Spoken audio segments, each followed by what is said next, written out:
Biddy beep, biddy beep. Welcome to the court of the Edijester. How are we, good people? I awoke this morning filled with the joys of spring, even though it's autumn. That's me. I'm just weird like that.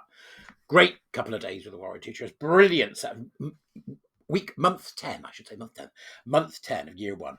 Oh, that's a barnstormer. Gets everybody going. I love it. It was so great.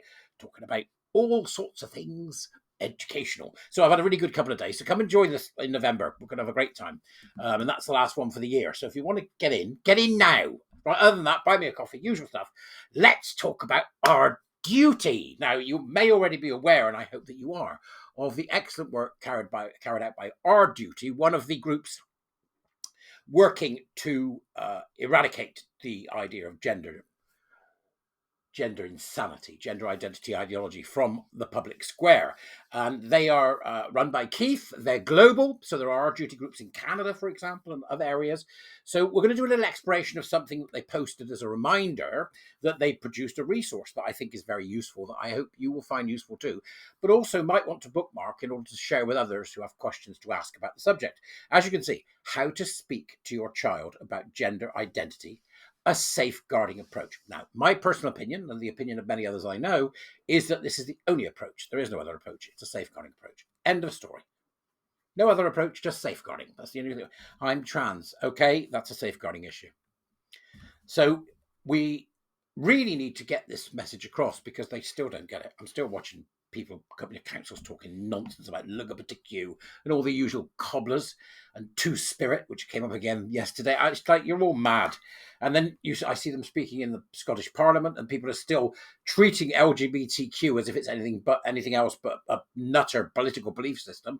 So it's really important that when it comes to children and that very specific nature of the relationship between a parent and a child, that it's approached correctly and with care, sensitivity, and empathy. I'm not good at all three of those.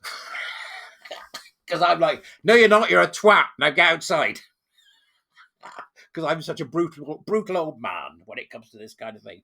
But I've got a trans... No, you haven't got a trans identity. Why have I got a trans identity? Because it doesn't exist. Prove to me it does. I can't. Right, get out.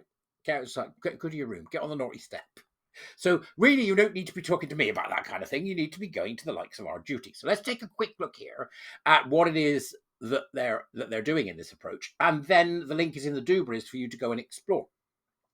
So I hope that this will be useful if you're a parent, and then you can get an understanding from this and go and do some more in-depth study on the Our Duty site. So you can see here it's very clearly laid out how to speak to your child about gender identity, a safeguarding approach, and then they begin. In an age where discussion around gender identity are increasingly prevalent, it's vital for parents to guide their children with a clear focus on safeguarding their emotional, psychological, and physical well-being. Note to Keith, the only thing that I would add in there, honestly, is the intellectual well-being, because this makes you stupid as well, by the way. That's the other thing. All critical social justice makes you stupid. It's just the nature of it. It's designed to. Rather than indulging in ideologically driven narratives that may encourage confusion or distress, parents must take a reasoned, evidence-based approach to this complex subject. Understanding the root causes of gender-related rumination and offering healthier alternatives for exploration can help prevent children from being caught in harmful belief systems. Great wisdom there, opening up this page with a great paragraph there, offering some real straightforward wisdom to parents. And then it says, a parent's role, offering stability, not confusion. The concept of gender identity, that a person's internal sense of gender can be entirely separate from their biological sex, is relatively new and heavily contested. Before diving into affirming any identity shifts or changes in names and pronoun, it is essential for parents to first ask a critical question. And then we've got the question: what might be driving these thoughts? Are there social, emotional, or psychological influences contributing to your child's feelings? Importantly, gender dysphoria, the discomfort some may feel in relation to their biological sex, is a rare and serious condition, but arising as it does from rumination, so it's peering up one's bum, it is not resolved by medical interventions like hormones or surgeries. Now, it's interesting here because Keith and I part company on this, which is not unusual in the gender critical movement. We often disagree with each other, sometimes vehemently. So it's, which is perfectly healthy in any given collaboration. If you're not doing that, you're a collectivist, in which case, then it's not healthy at all. And we can see that in the LGBTQ plus movement and critical social justice generally, is the collectivist agreement, which is so dangerous. So I don't think gender dysphoria is a thing. I think it's bodily identity integrity or bodily integrity disorder. You know, those people that want their arms cut off and stuff like that. So parents should avoid rushing to conclusions based on transient feelings or social pressure. Gender confusion, especially during adolescence, often resolves itself naturally. According to studies, the majority of children who experience gender dysphoria will by adulthood, reconcile with their biological sex. The vast majority. Thus, the goal should not be to affirm the confusion, but to foster an environment of understanding and mental clarity, where the child can explore their feelings safely without locking into a premature and potentially harmful identity. I've spoken about this many times. Identity is a dangerous idea, full stop. It's a dangerous idea. You have a personality, which, if you're lucky enough to be able to do so, you will turn into a character. Tell your kid that. That will be a lifetime's job because you never finish, never finish.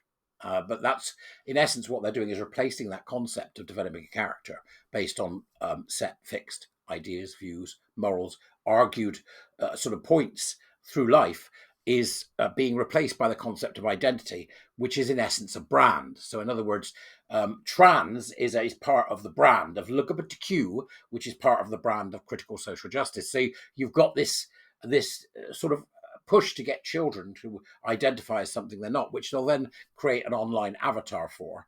So their character is suppressed. They can't fight back against this because they don't have the linguistic or intellectual tools to do so. And then they are forced to create this brand. So they separate themselves out, and the brand then becomes the online them, which they will protect like nobody's business, just like Coca-Cola would if you called it shitty water filled with sugar, right? Don't sue me, Coca-Cola.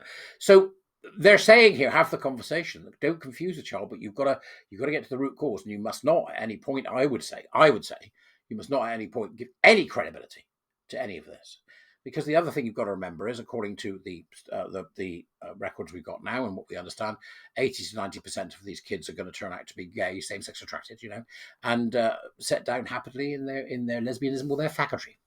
So that's something that's known now.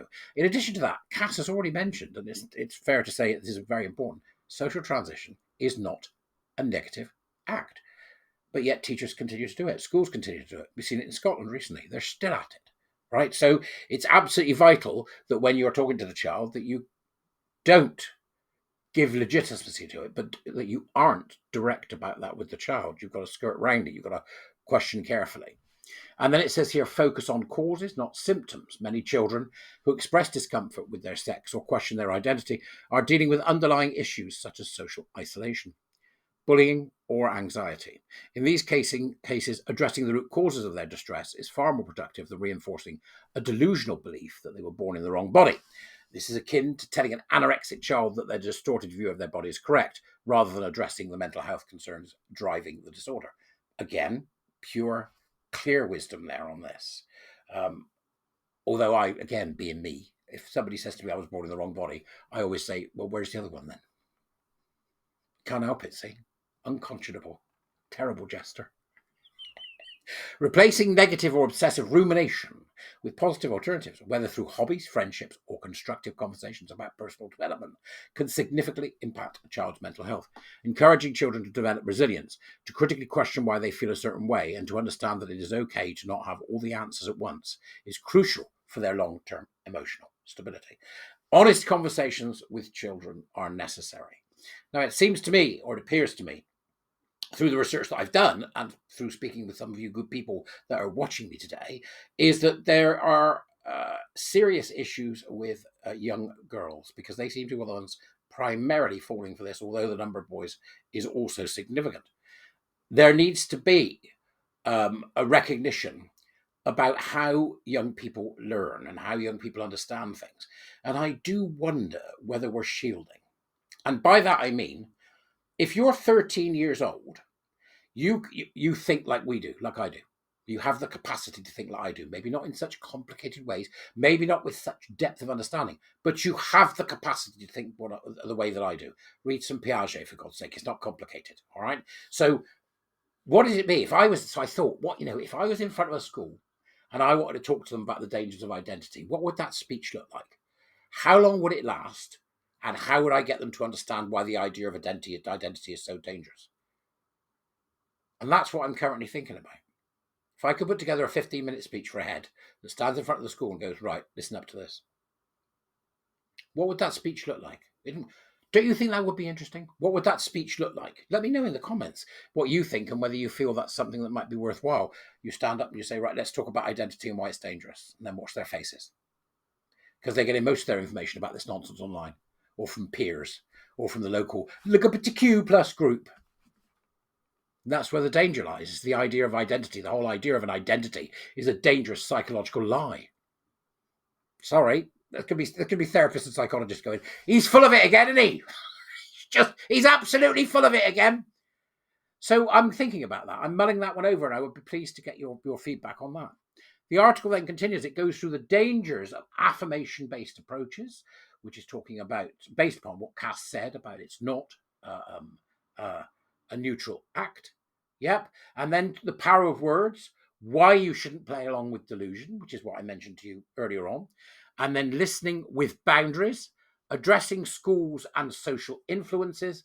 And then conclusion, safeguarding your child's future. In navigating conversations about gender identity, parents must always prioritize their child's long-term well-being over short-term emotional validation. This is absolutely vital. Parents have to remember they are not the child's friend. Let them fall out with you, Sodom. Let them. This means grounding your guidance in biological reality, offering support through difficult emotions without encouraging medicalization, and protecting your child from harmful social influences.